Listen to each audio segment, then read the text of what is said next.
and exposing things like Aaron and Duncan and everybody. I mean, obviously the MK Ultra event was canceled, unfortunately. I don't know how many people out there are aware of that, or even if you are aware of that. But these are the kind of things that are going on. Well, I think that you said a couple of things that were really important for anyone listening to really grasp onto. And that is, firstly, that no one person's going to have all the answers. And I've always said that. If you're listening to any one individual, then you're, probably not going to get very far in your spiritual development. You have to take it into yourself and then process it deep within your own self. And you really need to get to yourself to the point where you're listening to yourself, because we have all of those answers within us. There is so much information that has come to me through that process alone. And I'm not talking about any profound piece of information either, although that is sometimes how it happens. But I'm talking about just for myself, trying to figure out, why do I react this way? Why do I think this? Why do I constantly do that? And just sitting quietly with yourself in a reflective mode, not a critical mode where you're criticizing yourself for the things you're doing wrong, but asking yourself questions and then seeing what kind of a reply comes out of your own thinking. And so it's really crucial that, especially in these times that we're in right now, where everyone really is having a heightened psychic abilities popping up. This is described in many different ways and has been for a very long time about the awakening of the DNA. 22 years ago, if you would have talked to me about, I could have sat down and explained all about the DNA process and what we were going to move through. And I don't think people were ready for it then, because the process wasn't in full swing. But it is now. So people do have the ability to actually hear, oh, so maybe that's what's going on with me. Okay, that makes sense. So they're connecting in with that information.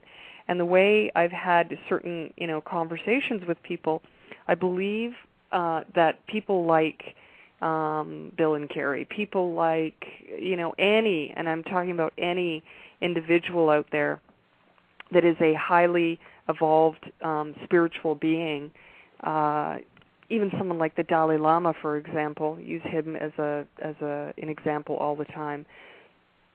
The difference between everyday people, meaning just people on the street, and the Dalai Lama is that he's sort of ahead of the wave. He's the first ripple. And then as we go through life and as human beings are walking through, there's different waves, there's different ripples. Some are expanded further than others in the pond. And so we're all there. We all have the same capabilities. We all have the ability to have visions, to have insights, to have understanding. We all have the ability to connect on these really deep levels of intuition and knowledge. We all have the ability to connect in with what I call sacred knowledge that the indigenous people of Earth have. We just have to be quiet enough within our own minds and within our own bodies and spirits to be able to hear all of that. And as we move through this very special time that we're in right now, more and more people are connecting in with that. And that's why there's been this massive influx of, podcasts, radio programs, television programs, magazines, you name it, it's coming out. Blogs are a wonderful way also, and the Internet has really facilitated this process of learning for so many people. And right now we're really choosing, there's, as far as I'm concerned, there's two kinds of people in the world right now. We're moving further and further to that separation. There's good people and there's bad people. Well, maybe not to use those words, but to really define, deeply define it. It's like people that have a sense of longing to be connected to each other and to be caring and understanding, and then those that just really don't care about anything other than themselves and are completely selfish and ego-based. And that separation is becoming clearer and clearer, and it's also becoming the line between us is becoming clearer and clearer. But also, what is apparent and what is happening right now is that you can't. It's getting to the point where you can't hide who you are anymore. If you're not a caring person and you're saying things that are, sound all pretty and nice, and you're not, people are beginning to see it and feel it and know it. And those lines are being lifted. Those veils are being lifted. And according to the Mayan, it's called the Age of Ethics. As far as the research that I've done, they've been calling it the Age of Ethics. And what Project Camelot and Carrie and Bill use the term a lot, service to self versus service to others, which I've used on this show. And when we talk about the Age of Ethics, you talk about everything coming out and facing your own shadow and people being able to see you for who you are and really the truth coming out.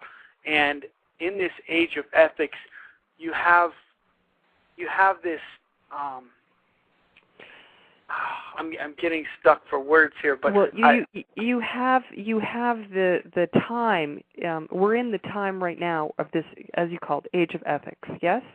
Well, what is happening in this time means that you yourself can think that you have these ethics, but if you don't truly have them, they become apparent to everyone around you, and eventually they'll become apparent to you if you're lucky. And it's something where you have to lift the veil to your own self. This is a lifting of the veil to your own self, and an acceptance of who you are. It's not just to the outside and to the people that are viewing you. It's to your own inner self. Right, and facing your shadows. Right, and so that's why it is. It's an intuition that you need to build within yourself in order to facilitate, personal spiritual growth, to facilitate a personal and yet connectedness with everything. Because if you can't do it within yourself and make yourself calm, then you can't get anywhere. You can't do anything. You can't move. And no one's going to listen to a word that you have to say. It's just never going to happen. People are just never going to listen if you're hyper and crazy and acting irrational. You've got to calm yourself inside.